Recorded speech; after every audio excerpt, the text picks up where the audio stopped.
You've probably heard the names before: Ebola, Marburg, dengue. They sound like something straight out of a thriller, right? And honestly, in a lot of ways, they are. They all belong to this really mysterious and, frankly, dangerous group of illnesses called viral hemorrhagic fevers.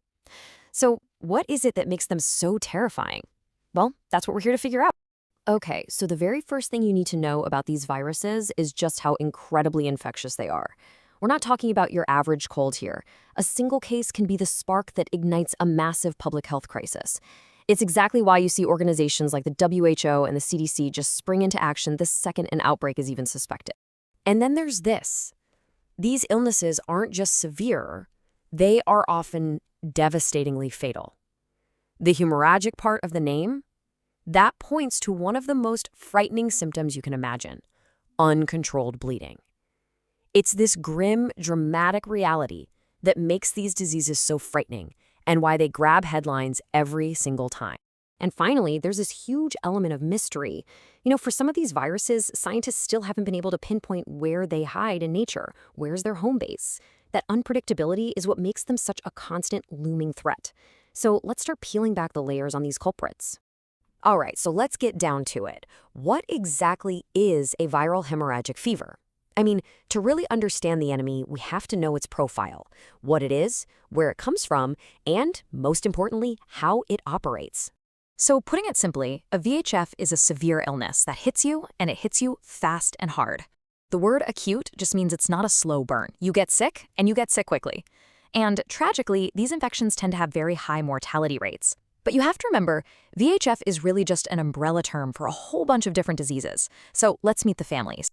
Welcome to the Rogues Gallery. Now, you're going to recognize some of these names for sure.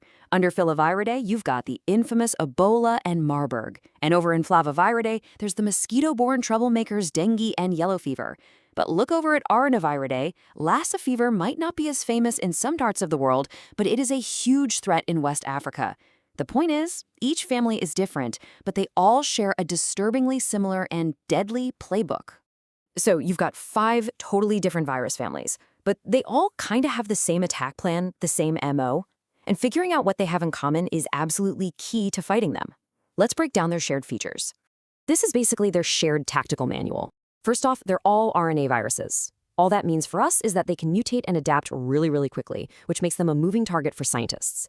They're also enveloped, which gives them a sort of protective disguise. But the real key here is the reservoir host. Think of it as a secret hideout, an animal or insect that carries the virus, sometimes without even getting sick. This is why outbreaks are often tied to specific regions and can just seem to pop up out of nowhere. And the scariest part? For most of these, we still have no cure. Okay, so if these viruses are just hiding out in animals, how in the world do they make the jump over to humans? That leap, what scientists call spillover, that is the critical moment when an outbreak officially begins.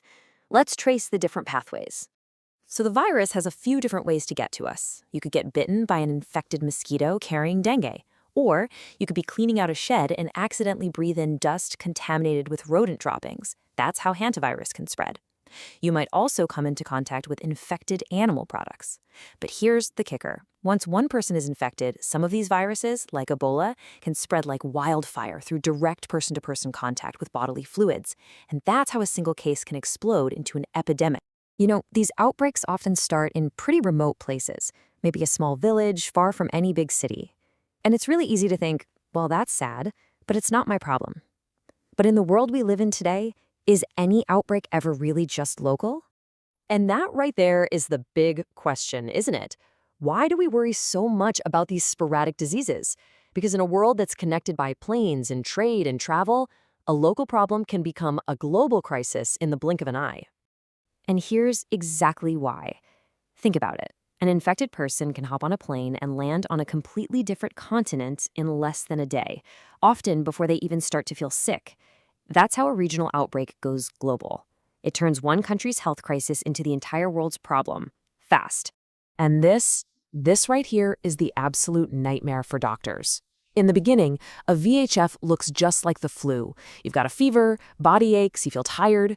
By the time the more obvious, alarming symptoms show up, the patient is already critically ill, and the virus has had a huge head start, potentially spreading to who knows how many other people.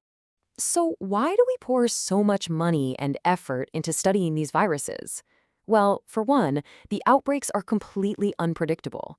We also do it because, for viruses like Ebola, we still don't actually know for sure where they hide in between outbreaks. And then there's the dark possibility that, in the wrong hands, their deadly power could be turned into a weapon. That's why this isn't just about scientific curiosity. It's a matter of global security. So I'll just leave you with this to think about. In a world where a virus can travel across the globe faster than the news about it, is any outbreak ever really, truly local anymore?